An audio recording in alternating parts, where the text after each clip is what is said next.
Bismillahirrahmanirrahim. Assalamualaikum warahmatullahi wabarakatuh. Salam bergerak.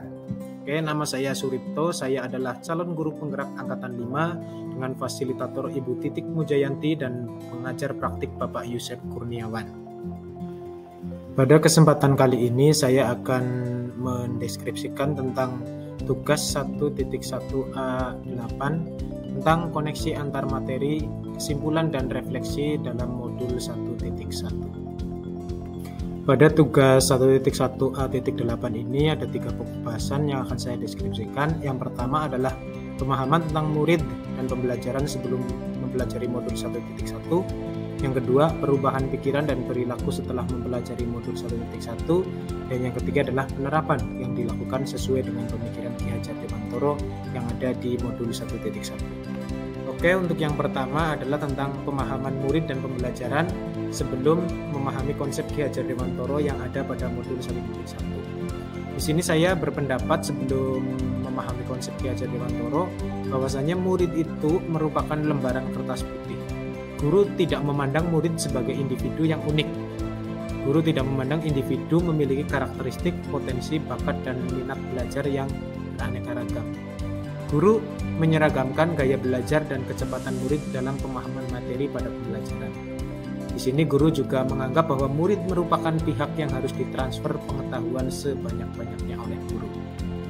Selain itu, sebelum memahami konsep dari Ki Hajar Dewantoro, guru juga berpendapat bahwa hasil belajar merupakan rujukan utama di dalam menilai keberhasilan dari suatu pembelajaran.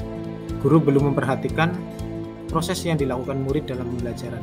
Selain itu, dalam pembelajaran guru kerap memberikan punishment atau hukuman untuk membuat murid taat dan patuh pada aturan ataupun pada proses kegiatan pembelajaran. Ada 3 hal yang menjadi dasar atau konsep pemikiran Ki Hajar Dewantoro yang ada pada modul 1.1. Yang pertama, beliau mengungkapkan bahwa pendidikan itu menuntun segala kekuatan kodrat anak agar anak dapat mencapai keselamatan dan kebahagiaan yang setinggi-tingginya. Di situ ada kata menuntun. Pendidik itu menuntun anak untuk mencapai kebahagiaan dan keselamatan setinggi-tingginya. Diilustrasikan juga oleh Ki Hajar Dewantoro bahwa pendidik itu diibaratkan sebagai seorang petani, sedangkan murid itu diibaratkan sebagai benih tanaman. Jadi petani bertugas memberikan dukungan pada pertumbuhan tanaman tersebut, tetapi petani tidak bisa mengubah kodrat dari benih tanaman tersebut. Yang kedua, pendidikan dikaitkan dengan kodrat alam dan kodrat zaman. Kodrat alam ini mengandung arti bahwa pendidik harus memandang peserta didik memiliki karakteristik dan keunikan yang berbeda-beda. Terus sesuai dengan kodrat zaman artinya bahwa pendidik itu dalam melaksanakan kegiatan pendidikan itu harus disesuaikan dengan keterampilan-keterampilan atau disesuaikan dengan tuntutan zaman, sehingga pada akhirnya output yang dihasilkan itu adalah output yang benar-benar berkualitas dan dapat bersaing di dunia global. Yang ketiga adalah pendidikan harus memerdekakan. Pendidikan harus memerdekakan artinya memberi kebebasan atau kenyamanan kepada peserta didik atau murid untuk mengeksplor segala sesuatu atau kompetensinya agar dapat berkembang secara baik dan pada akhirnya nanti akan memberikan sumbangsih yang positif kepada bangsa dan negara. Yang kedua adalah tentang perubahan mindset atau pemikiran setelah mempelajari modul 1.1 tentang konsep atau dasar pemikiran Ki Hajar Dewantoro. Yang pertama adalah saya memiliki pemahaman bahwa murid itu ternyata memiliki keunikan dan karakteristik yang berbeda-beda. Sehingga guru harus mampu memahami karakteristik dari masing-masing peserta didiknya dan dapat memfasilitasi murid atau peserta didiknya di dalam kegiatan pembelajaran. Guru tidak lagi sebagai subjek yang menguasai kelas, akan tetapi guru berperan sebagai pamong yang menuntun tumbuh dan berkembangnya kodrat yang ada pada anak agar dapat memunculkan perubahan-perubahan ke arah yang lebih baik. Selain itu, perubahan mindset yang kedua adalah di dalam pembelajaran, guru harus mampu menciptakan pembelajaran yang berpusat pada murid. Murid akan aktif mengkonstruksi pengetahuannya sendiri dan dapat memaksimalkan bakat, minat, serta keinginannya. Artinya pendidikan yang memerdekakan.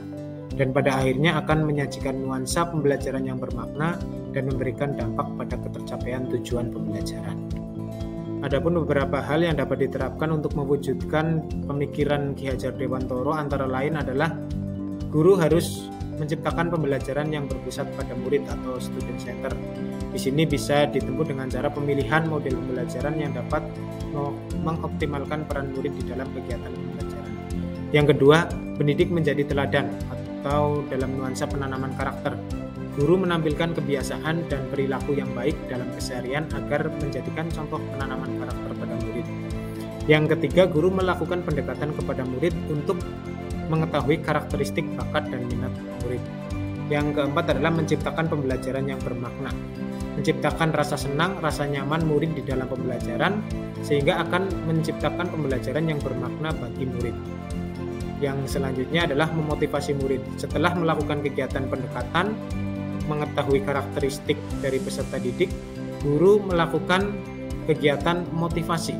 Guru menanamkan motivasi kepada para siswanya atau para muridnya agar antusias, agar memiliki semangat di dalam kegiatan pembelajaran.